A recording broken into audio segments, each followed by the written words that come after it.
Hola, ¿qué tal? Buen día. Vamos con el segundo ejemplo del teorema de Norton. Bueno, pues tenemos este circuito de esta forma, entonces vamos a hallar la potencia en R4.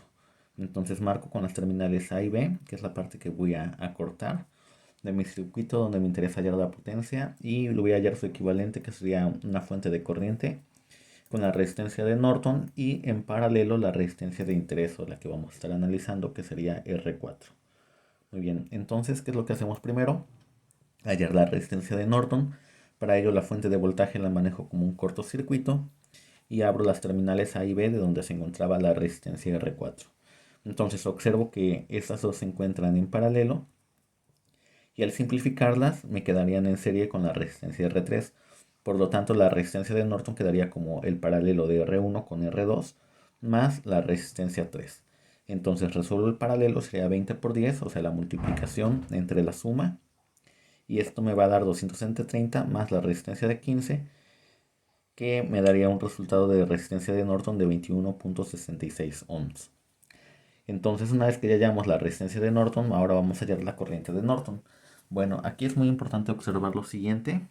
Eh, Cuando aquí viene la corriente total que sale de la fuente y la corriente total atraviesa la resistencia de R1, ¿sí? Pero llega a este punto y aquí se reparte, una cantidad de corriente se va para acá y otra corriente se va de este lado, aquí donde tenía la resistencia R4, ya no se deja abierto, sino que se maneja como un cortocircuito, y es la corriente que a mí me interesaría saber cuál es la que pasa por aquí, que sería mi corriente de Norton. Entonces, ¿qué es lo que voy a hacer? Pues voy a aplicar ley de Ohm. Voy a Observo que estas dos resistencias se encuentran en paralelo, entonces resuelvo el paralelo y le sumo la resistencia R1 y encuentro la resistencia total. Paralelo, y el paralelo me queda en serie con R1. Entonces el paralelo sería 15 por 20 entre 15 más 20. Eso me va a dar 8.5714 más sumarle la resistencia que queda en serie de R1, que sería más 10. Y me da una resistencia total de 18.5714 ohms. Ahora, una vez que ya conozco la resistencia total, pues puedo calcular la corriente total, que es la que sale de aquí. Entonces la corriente total va a ser el voltaje total entre la resistencia total. 5 entre 18.5714 me da 0.2692 amperes. Ahora, ¿cuál es la corriente que circula aquí? Se supone que esto más esto me da la corriente total de 0.2692. Pero aquí hay algo muy importante. Al pasar la corriente por aquí, yo puedo calcular la caída de tensión que hay en este elemento. Y como estos dos se encuentran en paralelo, recordemos que el voltaje en paralelo es el mismo. Por lo tanto, tenemos esto. Yo necesito saber qué voltaje o qué caída de tensión hay en esta resistencia, que es el paralelo que me dio 8.5714 hace ratito. Entonces, sabiendo qué voltaje hay aquí, este voltaje es el mismo que hay acá. Entonces, voltaje entre resistencia me va a dar la corriente de Norton.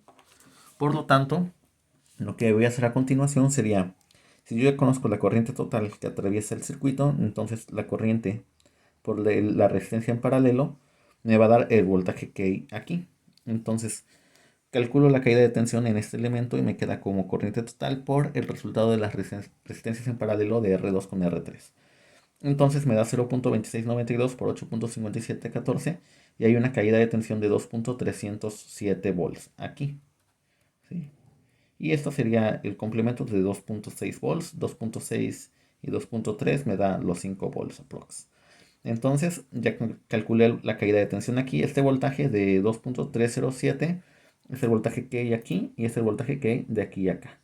Entonces encuentro la corriente de Norton, que sería voltaje entre resistencia, que en este caso sería el voltaje que es en paralelo entre la resistencia R3. Entonces la corriente de Norton me daría voltaje en paralelo que acabo de calcular entre la resistencia 3 de 2.376 eh, entre 15 me da corriente de Norton de 0.1538 amperes. Una vez que ya tengo la corriente y la resistencia de Norton, pues dibujo mi circuito con la fuente de 0.1538 amperes y la resistencia de Norton de 21.66 y aplico un divisor de corriente. El divisor de corriente, como son dos resistencias, me quedaría como la corriente que pasa por R4 es igual a la corriente total por la resistencia 4 entre la suma de Rn más R4. Entonces, al resolver la operación y sustituir los valores, me da que la corriente en R4 es de 0.07385. Por lo tanto, la potencia es I cuadrada R, entonces eleva al cuadrado la corriente que pasa por R4 y la multiplico por la resistencia y me da que la potencia es de 0.109 watts, o sea, de 109 miliwatts. Bueno, pues hasta aquí sería todo. Se les queda de actividad lo siguiente. Van a encontrar la potencia aquí en R2, tanto con teorema de Norton como teorema de Thevenin. Saludos y que tengan excelente día.